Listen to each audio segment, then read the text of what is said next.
Hello everyone, তো তোমাদের আবার আমি ওয়েলকাম জানাচ্ছি আমাদের practice through previous year question সিরিজের তৃতীয় ভিডিওতে।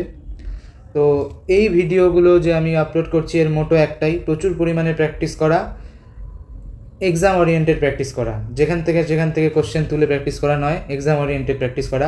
আর এক্সাম ওরিয়েন্টেড প্র্যাকটিস আমরা কীভাবে করতে পারবো? যখন আমরা প্রিভিয়াস ইয়ার কোশ্চেনের প্র্যাকটিস করব। তো প্রচুর পরিমাণে প্রিভিয়াস ইয়ার কোশ্চেনের প্র্যাকটিস করতে হবে, আর সেজন্যই আমি এখানে প্রথমে WBCS মেন্সের কোশ্চেন দিয়ে শুরু করেছি, যেটা অনেকে ভয় পেয়ে থাকে। তো ভয়ের কিছু নেই, দেখতেই পাচ্ছ তোমরা কীভাবে আমরা সুন্দরভাবে সলভ করে যাচ্ছি। তো এইভাবে মেন্সের কোশ্চেন আমরা একদিন শেষ করে দেব। তো চলো আর কথা না বাড়িয়ে, আমরা 25 অবধি করেছিলাম লাস্ট ভিডিওতে, তো আজকে 26 থেকে শুরু করব। তো 26 নম্বরে কি বলেছে? The average of runs of a cricket player of 10 innings was 32. How many runs must he make in his next innings so as to increase his average of runs by 4? তো এভারেজের খুব সুন্দর একটা অঙ্ক, আর কমন একটা অঙ্ক। এরকম টাইপের অনেক অঙ্ক আমরা যখন বেসিক এভারেজ করে থাকি তখন কিন্তু এই অঙ্কগুলো আমরা সহজেই করে থাকি। তো চলো শুরু করো। তোমরা প্রথমে ভিডিও পজ করে সলভ করো, আর তারপর প্লে করে আমার সলিউশনটা দেখো। আচ্ছা, তো 11th ইনিংসে আমি ধরে নিলাম ও এক্স রান করেছে, ঠিক আছে। তাহলে টোটাল রান কি হলো? প্রথম 10টা ইনিংসে করেছে কত? এভারেজ 32, তো টোটাল হয়ে গেল 10 × 32 প্লাস 11th ইনিংসে করেছে এক্স রান। এটা ইকুয়াল টু কী হয়ে গেল? ইকুয়াল টু হয়ে গেল কত? এভারেজ কত বেড়েছে? 11th ইনিংস খেলার পরে এভারেজ 4 বেড়েছে, তাহলে 32 + 4 36 হয়ে গেল, ইন্টু কত হয়ে যাবে? ইন্টু 11 হয়ে যাবে। তাহলে এক্সের ভ্যালু কী হয়ে যাবে এখানে? 11 × 36 - 10 × 32। তো এটাকে ক্যালকুলেশন সহজ করার জন্য আমি 10 × 36 করতে পারি, -10 × 32 প্লাস এখানে আর একটা 36 পড়ে থাকবে। 11 × 36কে আমি 10 × 36 প্লাস 36-এ ভাগ করলাম। তো এখান থেকে 10 কমন নিলে 10 × 4 হয়ে যাবে, প্লাস 36, 40 + 36 76 অ্যান্সার হয়ে যাবে। এই অঙ্কটা এইভাবে করা যায়। আমি কিভাবে করতাম? আমি যদি এই অঙ্কটা পড়ে তারপর শুধু এই অংশটুকু আমি করতাম, করে 36 অ্যান্সার করতাম, 76 অ্যান্সার করতাম।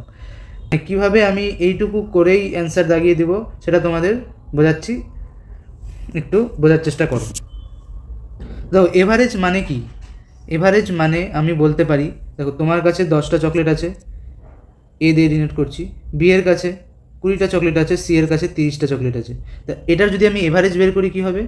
এভারেজ বের করলে হবে 30 + 10 + 20 কত হচ্ছে? 60, 60/3 করলে 20। এভারেজ হয়ে যাচ্ছে এদের চকলেটের সংখ্যা, এভারেজ হয়ে যাচ্ছে 20। এবার এভারেজকে আমি এমনভাবে ডিনোট করতে পারি যে যদি প্রত্যেককে ওই সংখ্যক চকলেট আমি দেই তাহলে টোটাল চকলেটের সংখ্যার কোনো হেরফের হবে না। তাও এখানে টোটাল প্রত্যেকে যদি আমি 20 করে চকলেট দিতাম তাহলেও টোটাল কত আসতো? 60। এখানে যদি টোটাল করি তাও কিন্তু আসবে 60।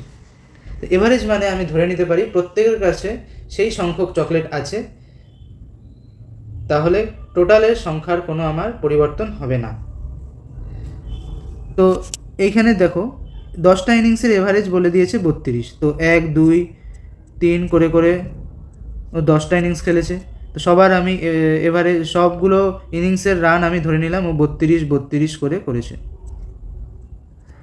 ঠিক আছে। এবার 11th ইনিংস খেলেছে, 11th ইনিংসে এমন কত রান করেছে যাতে ওর এভারেজটা 32 থেকে বেড়ে 36 হয়ে গেল, মানে 4 বৃদ্ধি পেল। তাহলে 4 বৃদ্ধি পাওয়া মানে কি?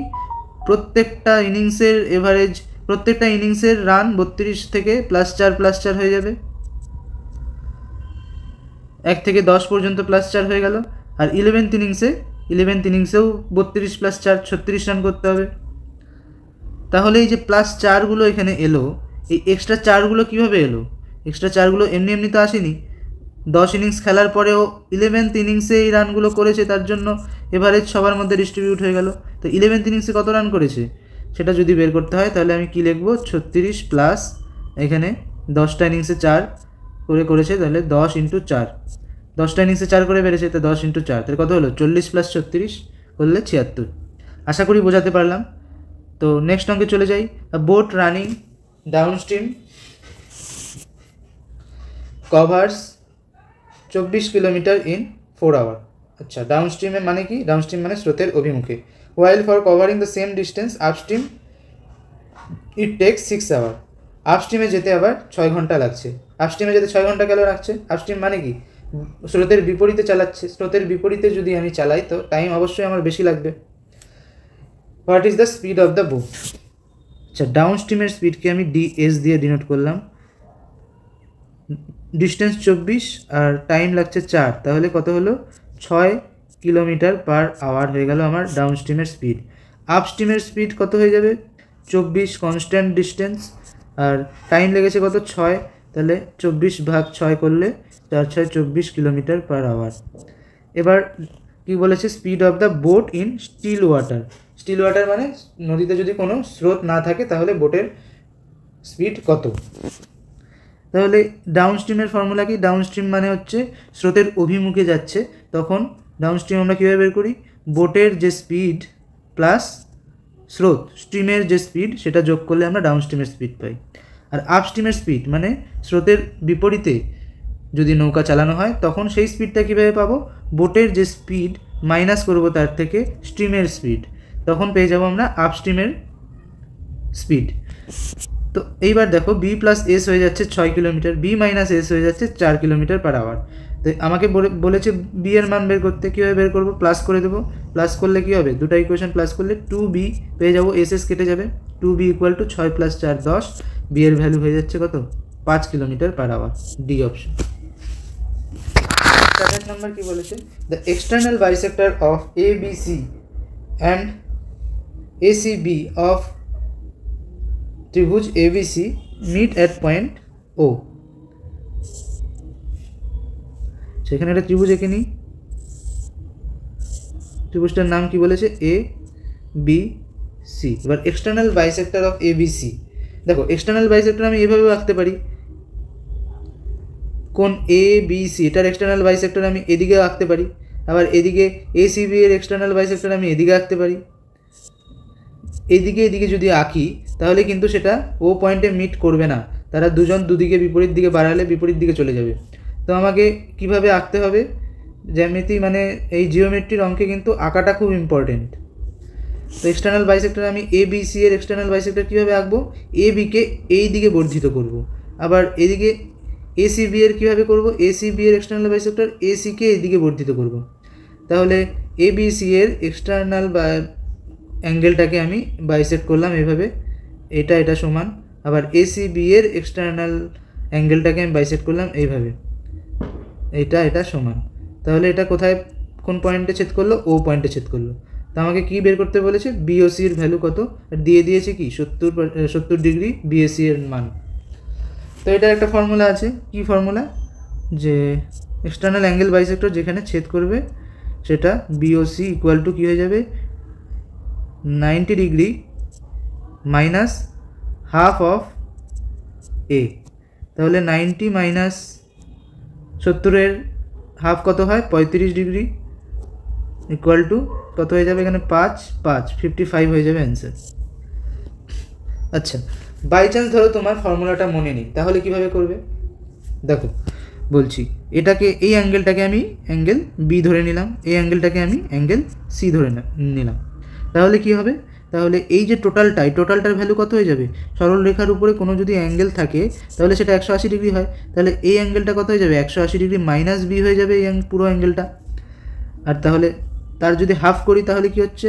180 ডিগ্রি মাইনাস B/2 হয়ে যাচ্ছে, যেহেতু এটা এক্সটার্নাল অ্যাঙ্গেলের বাইসেক্টর। BO বাইসেক্টর কী করে? দুটো অ্যাঙ্গেলকে সমান দুভাগে ভাগ করে। সিমিলারলি এখানেও কি হবে? এই গোটা অ্যাঙ্গেলটা কত হয়ে যাবে? 180 ডিগ্রি মাইনাস C। তাহলে ভেতরে এটা কী হয়ে যাবে? 180 মাইনাস C/2 হয়ে যাবে। তাহলে এই আমাকে BOC বের করতে বলেছে। BOC কীভাবে বের করব? অ্যাঙ্গেল BOC = টোটাল ত্রিভুজের আমরা জানি কি, টোটাল ত্রিভুজের 3টা কোণের সমষ্টি 180 ডিগ্রি, মাইনাস করে দেব এটা প্লাস এটা, 180 minus B/2 plus 180 minus C/2। Equal to 180 degree minus এখানে 2 যদি লসাগু হয়ে যায় তাহলে যোগ করলে কী হবে 180 180 360 minus B minus C common নিয়ে নিলাম বি প্লাস সি। এবার দেখো এখান থেকে বি প্লাস সি এর মান আমি পেয়ে যাব। বি প্লাস সি কত হবে, একটা কোণ 70 degree, B plus C 180 degree minus 70 110 হয়ে যাবে। তাহলে এখানে 180 degree minus 360 minus B plus C এর মান 110 110 মাইনাস করলে কত হচ্ছে 250/2, এটা করলে কত হচ্ছে 125। 180 ডিগ্রি থেকে 125 বাদ দিলে কত হয় 55 হয়ে যাচ্ছে অ্যান্সার। তো আশা করি বোঝাতে পারলাম তোমাদের। আমি বলবো এই ফর্মুলাটা অবশ্যই কিন্তু মনে রাখতে হবে, তাহলে অঙ্কটা তাড়াতাড়ি হয়ে যাবে। নেক্সট কি বলেছে 29 নাম্বার, এটা জাস্ট তোমাদের কনসেপ্টটা ভালো করে বোঝানোর জন্য আর কি এটা দেখালাম, কিন্তু অবশ্যই এইখানে তোমরা এই ফর্মুলাগুলো জিওমেট্রির যে ফর্মুলাগুলো আছে সেগুলো মনে রাখবে। আর ফর্মুলার যদি তোমরা বেসিক জেনে তারপর মনে রাখো তাহলে কিন্তু মনে রাখার প্রয়োজনই পড়ে না।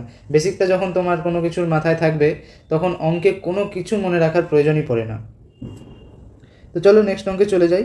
29 নম্বর কী বলেছে, 29 নম্বর দেখো একটা এপি সিরিজ দিয়ে দিয়েছে, তার 7th টার্মটা আমাকে বের করতে বলেছে।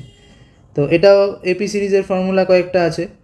তো T7 এর মান কী হবে, টার্ম নাম্বার 7 এর মান আমাকে বের করতে বলেছে। কি formula, a plus n-1 into D. এটা কি, এ হচ্ছে ফার্স্ট টার্ম কী আছে এখানে, ফার্স্ট টার্ম আছে 5, এনটা কি, এন হচ্ছে যত নাম্বার টার্ম তোমাকে বের করতে বলছে। টার্ম নাম্বার কত, টার্ম নাম্বার দিয়েছে 7 -1। আর ডিটা কি, ডি হচ্ছে কমন ডিফারেন্স, মানে second number minus first number বা third number minus second number করলে যেটা আসে সেটা হচ্ছে ডি। কমন ডিফারেন্স কত, 12 - 5 করলে কত আসে 7, আবার 19 - 12 করলে কত আসে 7। তো কমন ডিফারেন্স হয়ে যাচ্ছে 7। তাহলে 5 + 7 - 1 6 × 7 করলে কত আসে 6 × 7 42 আর 5 47। তারপর 30 কি বলেছে, if the some of 500 amounts to 575 in 3 years, how much will 602 in 4 years at the same rate of simple interest? আচ্ছা, তো 500 টাকা হয়ে গেল কত 3 বছরে 575। তো এখানে 500 টাকা 3 বছরের ইন্টারেস্ট আমি পেয়ে গেলাম কত 75। 575 - 500 করলে কত 75 পাচ্ছি। তো 500 টাকার যদি 1 ইয়ারের ইন্টারেস্ট আমি বের করতে চাই 500 টাকার, তাহলে কত বেরোচ্ছে, 3 দিয়ে ভাগ করে দেবো, 25 টাকা বেরোচ্ছে। এবার আমি যদি পার্সেন্টেজ রেট মানে ইন্টারেস্ট রেটটা বের করতে চাই, মানে কত পার্সেন্ট, সেটা কীভাবে বের করবো, আমাকে 100 টাকায় 1 বছরের ইন্টারেস্ট বের করতে হবে। তাহলে সেটাকে আমি 100 টাকায় 1 বছরের ইন্টারেস্টকে কী বলা হয়, ইন্টারেস্ট রেট বলা হয়। তো 100 টাকায় 1 বছরের 100 টাকায় 1 ইয়ারের ইন্টারেস্ট কত হয়ে যাবে 25/5 5 টাকা। এখান থেকে এখানে আসতে গিয়ে 5 দিয়ে ভাগ করলাম, তো এখান থেকে এখানে আসতে গিয়েও আমি 5 দিয়ে ভাগ করে দিলাম, তো 5% হয়ে গেল আমার ইন্টারেস্ট রেট। তো এবার কি বলেছে, 600 টাকায় 4 বছরের ইন্টারেস্ট, 600 টাকায় 1 বছরের আগে বের করি, 600 টাকায় 1 বছরের ইন্টারেস্ট কী হবে, দেখো এখান থেকে 6 গুণ করছি, 100 টাকায় 1 বছরের ইন্টারেস্ট 5 টাকা, তাহলে 600 টাকায় 1 বছরের ইন্টারেস্ট 5 × 6 30 টাকা। তা এবার আমাকে কি 4 বছরের করতে বলেছে, তাহলে 4 বছরে কী হয়ে যাবে 30 × 4 120 টাকা। তাহলে কি বলেছে এখানে, how much will 602 in 4 year at the same rate of interest. 600 টাকা কত হয়ে যাবে, তাহলে এখানে ইন্টারেস্ট পেয়ে যাচ্ছি আমি 120, তো 600 + 120 720 হয়ে যাবে আমার অ্যান্সার। নেক্সট কি বলেছে, the remainder when x³ + 3x² + 3x + 1 is divided by x - 1। আচ্ছা, এরকম টাইপের অঙ্কগুলো আমরা কীভাবে করি, যখন এরকম রিমাইন্ডার বের করতে বলে আমরা যেটা ডিভাইজার দিয়ে দেয়, ডিভাইজার মানে কি, ডিভাইজার মানে যেটা দিয়ে ডিভাইড করে। তো ডিভাইজার এখানে x - 1, তো x - 1 এর ভ্যালু আমরা 0 পুট করে দিই, তাহলে x এর ভ্যালু আমি এখানে 1 পেয়ে যাব। তো 1 এর ভ্যালু যদি আমি এই ইকুয়েশনটাতে বসাই, x এর ভ্যালু যদি এই ইকুয়েশনটাতে বসাই কী পাবো, x³ 1 + 3 × 1 + 3 × 1 + 1, তো কত হচ্ছে 3 3 6 7 8 হয়ে যাচ্ছে আমার অ্যান্সার। এইভাবে করতে পারি। আর একটা কীভাবে করা যায়, আর একটা দেখো, সিম্পলি আমি ভাগ করে দেবো, x - 1কে 1 দিয়ে x³ + 3x² + 3x + 1টাকে ভাগ করে দেবো। প্রথমে কত দিয়ে যাবে, x² দিয়ে যাবে, x² দিয়ে যদি x - 1কে গুণ করি কত হচ্ছে x³ হয়ে যাবে মাইনাস x² এবার মাইনাস করলে এটা মাইনাস, এটা প্লাস হয়ে যাবে, এক্স কিউব কাটা চলে যাবে, এখানে হয়ে যাবে কি 4x² প্লাস 3x নেমে আসলো।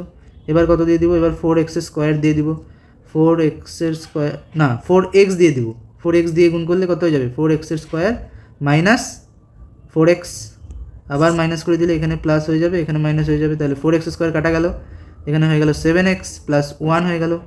এবার কত দিয়ে দেবো, এবার 7 দিয়ে দিব, 7 দিয়ে গুণ করলে 7x minus 1, 7x minus 7 sorry.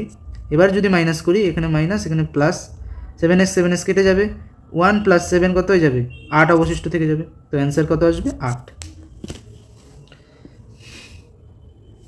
Next কি বলেছে, সিলিন্ড্রিক্যাল ভেসেল, এটাও আমি তোমাদের কিন্তু বোঝানোর জন্য জাস্ট বললাম, এভাবেও করা যায়, কিন্তু তোমরা অবশ্যই এই অ্যাপ্রোচটা করবে, কারণ এক্সামিনার এটা দেখবে না তুমি কিভাবে করেছো, এক্সামিনার কিছু দেখবে না, তোমার জাস্ট অ্যান্সারটা ঠিক হওয়া চাই, কত কম টাইমে করেছো সেটা তোমার জন্য প্রফিট হবে।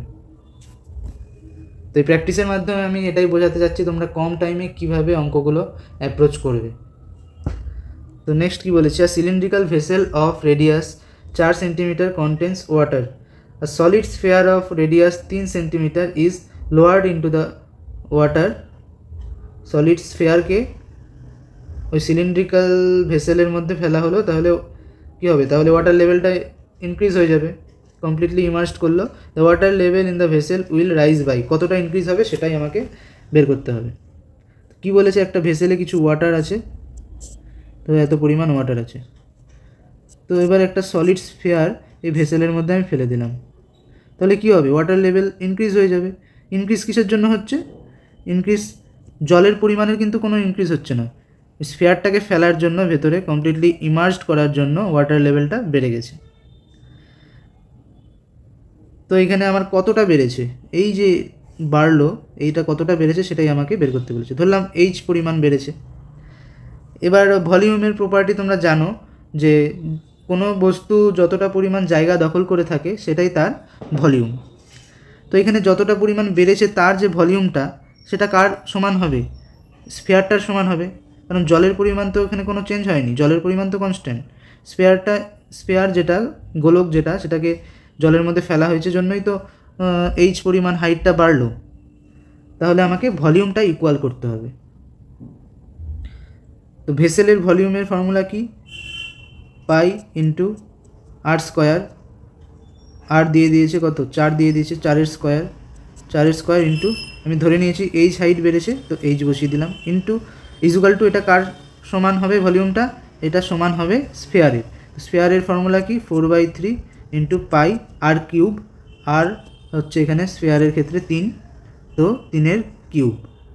তো এখানে 3 দিয়ে কাটলে তাহলে এখানে 3 স্কোয়ার হয়ে যাবে, তাহলে 3 3 9 আর 4 4 9 36 পাই, ও পাইও কেটে যাবে, পাইও দুপাশে কেটে যাবে, তাহলে পাই থাকবে না এখানে, এখানে 36 থেকে গেল, আর এখানে কত হবে, এখানে হয়ে যাবে 4 4 16 ইন্টু এইচ। তো এইচ ইকুয়াল টু 36/16, 4 দিয়ে কাটলে 4 9 36/4 4 16, তাই অ্যান্সার কত হয়ে যাবে 9/4।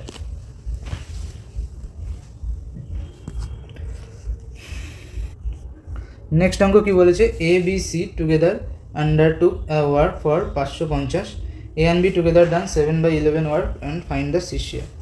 আচ্ছা, এটা খুব সহজ একটা অঙ্ক। কি বলেছে, আচ্ছা টোটাল ওয়ার্কটা আমি যদি 1 ধরে নিই, তাহলে 1 অংশের মধ্যে এ আর বি করেছে কত, এ আর বি করেছে, এ প্লাস বি মিলে করেছে 7/11, তাহলে বাকি অংশ কে করেছে, বাকি অংশ সি করেছে, সি কতটা করেছে 1 - 7/11 করবো, 1 - 7/11 করলে কত হচ্ছে 11, নিচে 4/11, তো 4/11 অংশ করেছে সি, আর এ বি মিলে করেছে 7/11। এবার যে তারা টাকাটা অ্যামাউন্টটা নেবে 550 টাকা, তো সেটা কিসের ভিত্তিতে ভাগ করবে, যে যতটা কাজ করেছে সে ততটা পরিমাণ টাকা নেবে। তো টোটাল কাজ যদি 11 হয়, দেখো আমি যদি এখানে রেশিও বের করি A plus B is to C এর যদি রেশিও বের করি, তাহলে কত হচ্ছে, টোটাল কাজের 7:4 হয়ে যাচ্ছে। এবার টোটাল এখান থেকে আমি টোটাল 11 ধরে নিলাম, টোটাল কাজ 11 ইউনিট ধরে নিলাম টোটাল কাজ, তো তাহলে সি এর শেয়ার কত হবে, সি এর শেয়ার হয়ে যাবে 4, সি করেছে 4/11 অংশ, তাহলে টোটাল টাকার কতটা সি পাবে 4/11, 50 হবে, তাহলে 200 হয়ে যাবে অ্যান্সার। তো টোটাল হচ্ছে 11 ইউনিট, 550কে 11 দিয়ে ভাগ করে দিলাম, আর তার মধ্যে থেকে সি এর শেয়ার কত, 4 ইউনিট ইন্টু 4 করে দিলাম, পেয়ে গেলাম 200। নেক্সট কি বলেছে, train A took 35 minute to cover a distance of 50 km. If the speed of train is 25% faster than train B, it will cover the same distance in. আচ্ছা, তো train এ আর B এর স্পিডের রেশিওটা আমি বের করি। কি বলেছে, speed of the train B is 25% faster. A যদি 100 হয় স্পিড, এর স্পিড, তা বি এর স্পিড কত হবে 125, যেহেতু 25% বেশি বলে দিয়েছে। তো কাটাকাটি করলে 25 দিয়ে 4 পজিশন 100, 5 পজিশন 125, স্পিডের রেশিও আমি পেয়ে গেলাম 4:5। এবার দেখো এখানে কি বলেছে, ডিস্টেন্স সেম বলে দিয়েছে। তো স্পিডের আমার ফর্মুলা কি, speed is equal to distance by time. এবার ডিস্টেন্স যদি কনস্ট্যান্ট হয়, ডি হচ্ছে কনস্ট্যান্ট, ডি এর পরিবর্তন হচ্ছে না, তাহলে এস কি হবে, টি এর সাথে ব্যস্তানুপাতিক সম্পর্ক হবে টাইমের সাথে, টাইমকে স্মল টি দিয়ে ডিনোট করা হয়। তাহলে স্পিডের ডিস্টেন্স যদি স্পিডের রেশিও যদি 4:5 হয়, তাহলে আমার টাইমের ডিস্টেন্স কী হয়ে যাবে, 5:4 হয়ে যাবে, উল্টে যাবে। এবার আমাকে কি বলেছে, train A took 35 minute to cover a distance of 50 kilometre. Train A নিচ্ছে 35 মিনিট, ট্রেন এ নিচ্ছে 35 মিনিট। তো সেম ডিস্টেন্স কভার করতে ট্রেন বি কত নেবে, তো 5 ইউনিটের ভ্যালু আমাকে দিয়েছে 35, কত গুণ, 7 গুণ, তাহলে 4 ইউনিটের ভ্যালু কত হয়ে যাবে, 7 গুণ করলে 4 7 28, তাহলে ট্রেন বি নেবে 28 মিনিট সময়। নেক্সট 35 নাম্বার, দেখো একটা সিরিজের অঙ্ক দিয়েছে। তো এর আগের ভিডিওতে একটা সিরিজের অঙ্ক করেছিলাম, সেখানে কি ছিল, প্রথম সংখ্যাটা অনেক ছোট ছিল আর শেষের সংখ্যাটা অনেকটাই বড় ছিল, 3 ডিজিটের কিছু ছিল, আর প্রথম সংখ্যাটা 2 ছিল খুব সম্ভবত। তো সেখানে আমরা বুঝতেই পারছিলাম যে যোগ করে করে কিন্তু সেখানে অত বড় সংখ্যায় যাওয়া যাবে না, নিশ্চয়ই এখানে মাল্টিপ্লিকেশন ইউজ হয়েছে, তার সাথে আরও কিছু হয়তো ইউজ হয়েছে। কিন্তু এইখানে দেখো প্রথম সংখ্যা দ্বিতীয় সংখ্যার মধ্যে খুব একটা ডিফারেন্স কিন্তু নেই। তো আমরা প্রথমে অ্যাপ্রোচ কীভাবে করব, এখানে বিয়োগফলগুলো আগে দেখে নিই কী আছে। তো এখানে বিয়োগফল কত হচ্ছে, 50 32-এর মাইনাস করলে এখানে 8 18, 32 থেকে 18 গেলে কত হয় 14, 18 থেকে 8 গেলে 10, 10 থেকে 2 গেলে 6। দেখো ডিফারেন্সের যদি আবার ডিফারেন্স করি, 6 আর 10, 6 থেকে 10 গেলে 4 হচ্ছে, 10 থেকে 6 গেলে 4 হচ্ছে, 14 থেকে 10 গেলেও 4 হচ্ছে, আবার 18 থেকে 10 গেলেও কত হচ্ছে, 4 হচ্ছে। তাহলে নেক্সট যে সংখ্যাটা হবে সেটা কত বাড়াতে হবে, 18 + 4 22 বাড়াতে হবে আমাকে। তো 50 + 22 কত হবে, 72 হয়ে যাবে অ্যান্সার। ডিফারেন্স এখানে হয়েছে, এখানেও 4, এখানেও 4, এটাতেও 4 হচ্ছে, এটাতেও 4 হচ্ছে। নেক্সট অঙ্ক কি বলেছে, if a person works at 14 km/h instead of 10 km/h, he would have walked 20 km more. The actual distance traveled by him is। তো এখানে বলেছে অ্যাকচুয়াল স্পিড একটা পার্সনের কত ছিল, একটা পার্সনের অ্যাকচুয়াল স্পিড ছিল, অ্যাকচুয়াল স্পিডকে এস দিয়ে ডিনোট করছি 10, আর এমনি এখন কততে হাঁটছে 14। যদি কি বলেছে, অ্যাকচুয়াল স্পিড ছিল 10 km/h, আর আরেকটা বলে দিয়েছে কত, 14 km/h। এটাকে এমনি এস দিয়ে ডিনোট করছি, একটা অ্যাকচুয়াল স্পিডকে এস দিয়ে, আর এটাকে শুধু এস দিয়ে ডিনোট করছি। তো ওই পার্সনের অ্যাকচুয়াল স্পিডের সাথে রেশিওটা বের করে নিই, কত হচ্ছে 5:7 হয়ে যাচ্ছে। তো এবার দেখো এখানে কী বলছে, he would have walk 20 kilometre more. আচ্ছা, টাইম এখানে সেম টাইমের মধ্যে ও যদি 10-এর জায়গায় 14 কিলোমিটার বেগে হাঁটতো, তাহলে আরও 20 কিলোমিটারও বেশি হাঁটতে পারতো। এবার আগের অঙ্কে কী দেখলাম, স্পিড ইজ ইকুয়াল টু কী হয়, ডিস্টেন্স বাই টাইম। আগের অঙ্কে ডিস্টেন্স কনস্ট্যান্ট ছিল, এই অঙ্কে টাইম কনস্ট্যান্ট। তো টাইম যদি কনস্ট্যান্ট হয়, এর সমানুপাতিক কী হয়ে যাবে, ডি। তাহলে স্পিডের যা রেশিও আমি পাচ্ছি 5:7, তাহলে ডিস্টেন্সের রেশিও আমি কি পেয়ে যাব, ডিস্টেন্সের রেশিও পেয়ে যাব 5:7, যদি টাইম আমার কনস্ট্যান্ট হয়। তাহলে এখানে ডিস্টেন্সের মধ্যে পার্থক্য কত, 2 ইউনিট পেয়ে যাচ্ছি। 2 ইউনিট পার্থক্য পেয়ে যাচ্ছি। কোশ্চেন অনুসারে কত পেয়েছি? 20 কিলোমিটার। তো 2 ইউনিটের ভ্যালু আমি পেয়ে গেলাম 20 কিলোমিটার। আমাকে কী বের করতে বলেছে? Actual distance travel. তো অ্যাকচুয়াল স্পিড আমার এটা ছিল, তো অ্যাকচুয়াল ডিস্টেন্স 5 ইউনিট। তো 5 ইউনিটের ভ্যালু আমাকে বের করতে হবে। 2 ইউনিটের ভ্যালু 20, 1 ইউনিটের ভ্যালু 10, তাহলে 5 ইউনিটের ভ্যালু কত হয়ে যাবে? 50 হয়ে যাবে। অ্যান্সার হয়ে যাবে 50 কিলোমিটার। তারপর কি বলেছে? A man rows down a river 15 kilometer. A man rows down a river 15 kilometer in 3 hours. আচ্ছা, with the stream মানে স্ট্রিমের অভিমুখে যাচ্ছে 3 ঘন্টায় 15 কিলোমিটার। আবার রিটার্ন করলো মানে কি? স্ট্রিমের আবার বিপরীত দিকে যাচ্ছে। দেখো, স্ট্রিমের বিপরীত দিকে যাচ্ছে বলে টাইম বেশি লাগছে। কত লাগছে? 7.5 কিলোমিটার।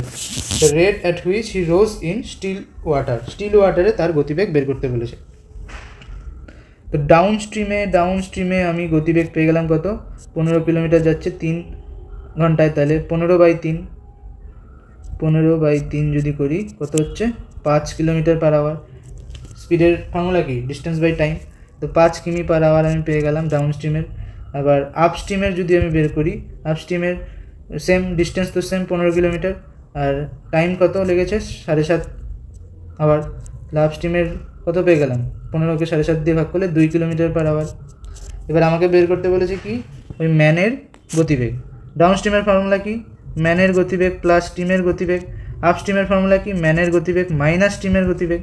আপ স্ট্রিম যেহেতু স্রোতের বিপরীতে যায় তাই মাইনাস হয়ে যায় স্ট্রিমের গতিবেগটা, আর ডাউন স্ট্রিমে যেহেতু স্রোতের অভিমুখে যায় তাই সেটা প্লাস হয়ে যায়। তাহলে আমাকে কি করতে হবে?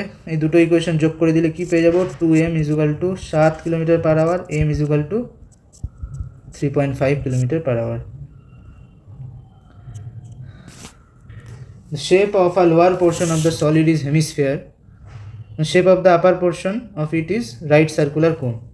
আচ্ছা, একটা শেপ আছে, সেটার লোয়ার পোর্শন হচ্ছে একটা হেমিস্ফিয়ার, আর আপার পোর্শন হচ্ছে একটা কোন। ঠিক আছে, ভালো কথা। If the surface area of the two part are equal. আচ্ছা, এটার সারফেস এরিয়া যা, এটার সারফেস এরিয়াও same. Find the ratio of the radius and height of the কোন।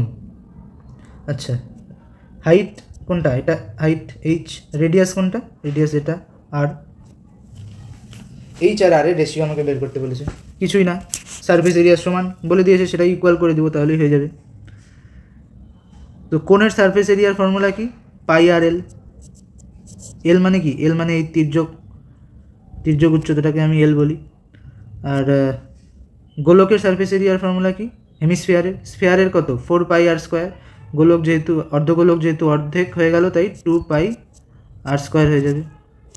আর এখানেও কোণেরও রেডিয়াস r, আর হেমিস্ফিয়ারেরও রেডিয়াস r। এবার তোমার মাথায় কোশ্চেন আসতে পারে, এই সারফেসটা কেন নিচ্ছি না? মাঝখানে যেটা সারফেস আছে, মাঝখানের সারফেস যেহেতু বলেছে দুটো বডির মানে দুটো শেপেরই সারফেস এরিয়াটা সমান, তো মাঝের এই সারফেসটা কেন নিচ্ছি না? দেখো, এই সারফেসটা যদি নেই, এই সারফেসটা কত? πr²। এবার πr² যদি আমি কোণের সাথে নিই, কোণের সাথেও নিতে হবে πr²। আবার হেমিস্ফিয়ারের সাথে নিতে গেলে এখানেও πr² নিতে হবে, দুজনের সাথেই তো আছে। এটাকে যদি ডিভাইড করে আঁকি, এইভাবে আঁকতে হবে। তো πr² এর পরিমাণটা দুজনের সাথেই প্লাস করতে হবে। তো প্লাস করলে কী লাভ হবে? দুটোই তো কাটাকাটি চলে যাবে, তাই আর আমি এখানে লিখলাম না। তো এবার এটাকে সলভ করলে কি হবে? পাই কেটে যাবে, আর এর সাথে একটা আর কেটে যাবে, তাহলে পড়ে থাকবে এখানে এল = 2r পড়ে থাকবে। এল মানে কি? এল মানে h², পিথাগোরাসের ফর্মুলা দিচ্ছি, h² + r² = 2r। উভয় পাশে স্কোয়ার করে দিলে h² + r² = 4r²। r² এর পাশে চলে গেলে 3r² হয়ে যাবে, এখানে h² হয়ে যাবে। আমাকে রেশিও কিসের বের করতে বলেছে? রেডিয়াসের সঙ্গে হাইটের। তাহলে r² এই পাশে 1/3 যদি করি, ওই পাশে কী হয়ে যাবে? r²/h²। উভয় পাশে বর্গমূল করলে r/h = 1/√3 হয়ে যাবে। Answer option A. আচ্ছা, নেক্সট অঙ্ক কী বলেছে, rate of income tax is increased from 4% to 5%. However, the tax liability of a person remain the same as was in the last year. If his income for the last year is 1 lakh, find his present income. আচ্ছা, তো tax liability মানে কি? Tax liability মানে ধরো এখানে 1 লাখ টাকা income করছে, তার ইনকাম ট্যাক্সের রেট কত? 4%। তো 1 লাখ টাকার 4% হারে যতটা টাকা ওকে ট্যাক্স দিতে হবে সেটাই হচ্ছে tax liability.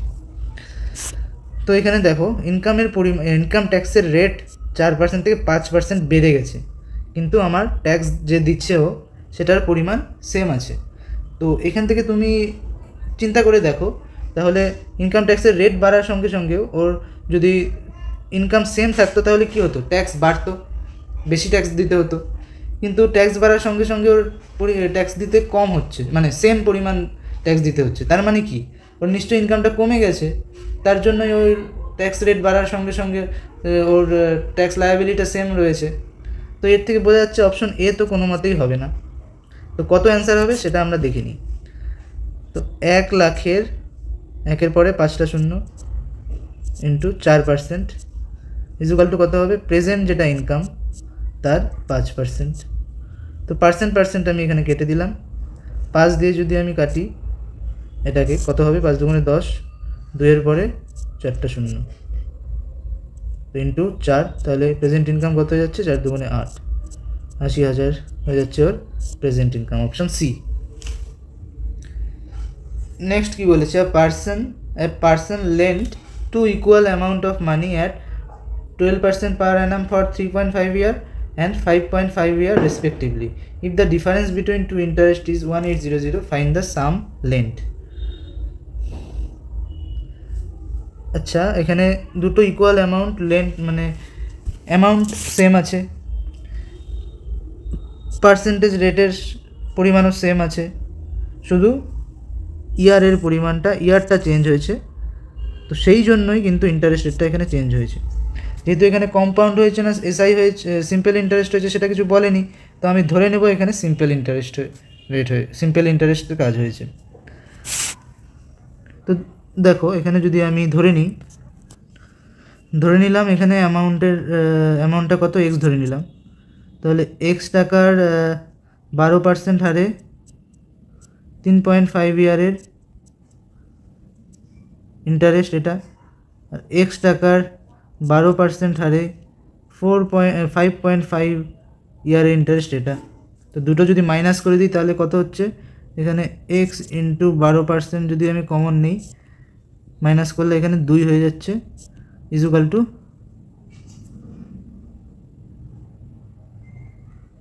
Into 2 equal to কত হচ্ছে? 1800। তাহলে এক্সের ভ্যালু আমি এখান থেকে কত পেয়ে যাব? 2 দিয়ে কাটলে এখানে 900 হয়ে যাবে, 900/12 ইন্টু 100 হয়ে যাবে। 12%কে উল্টে দিলাম, এখানে 3 দিয়ে কাটলে 304, মানে 4 25 100, 3 25 7500 হয়ে যাবে অ্যান্সার, বি হয়ে যাবে অপশন। তো আজকেও 15টা অঙ্ক আমরা করলাম। তো আশা করি তোমরা এই ভিডিওগুলো দেখে খুবই উপকৃত হচ্ছ। যদি কোনো রকম তোমাদের আরও ইমপ্রুভমেন্ট করা যেতে পারে মনে হয় ভিডিওগুলোতে, তো তোমরা কমেন্টে নিশ্চয়ই আমাকে জানাতে পারো, আমি সেই বিষয়টা পরের ভিডিওতে ইমপ্রুভমেন্ট করার চেষ্টা করব। আর ভিডিওগুলি কেমন লাগছে, তোমাদের কতটা হেল্পফুল হচ্ছে সেগুলো একটু জানিও, তাহলে আমারও ভালো লাগবে। তো আজকের ভিডিওটা এখানেই শেষ করছি। ধন্যবাদ।